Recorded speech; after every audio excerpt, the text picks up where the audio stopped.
As long as you live on this earth, men are bound to hurt you. But what you do with that pain is what will make the difference in your life. Most of the people that hurt you might probably have moved on. They might even have forgotten that they ever did you wrong in the first place. You should never live your life holding onto the pains others caused you. Letting go doesn't mean what they did to you wasn't wrong. It simply means that you have decided to no longer allow it to have control over you.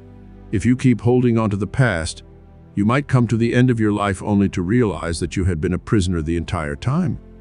There are greater things ahead of you than dwelling on the pains someone who isn't even in your life anymore caused you. If you really want to live a happy life, you must master the art of letting go. Anger and bitterness work just like acid. They destroy both the container and the content it falls on. You shouldn't allow the actions of others change you from being who God made you to be. If you keep looking for reasons not to forgive others, the devil will always give you 1,000 justifiable reasons not to forgive them.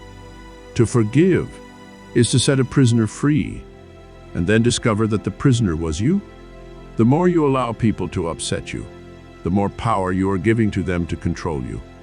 Most people who offend you are simply distractions. The devil sends them your way to upset you so that you end up in bitterness. He does this because he knows the prayer of a bitter Christian is just as good as useless before God. He wants something which will keep you bound in chains, and bitterness is one of them. Their attitude towards you is simply to stir you away from God's plans. If you begin to dwell on them, you might find out you failed to fulfill your destiny because of somebody else. Forgive others not because they need it, but because you need it the most.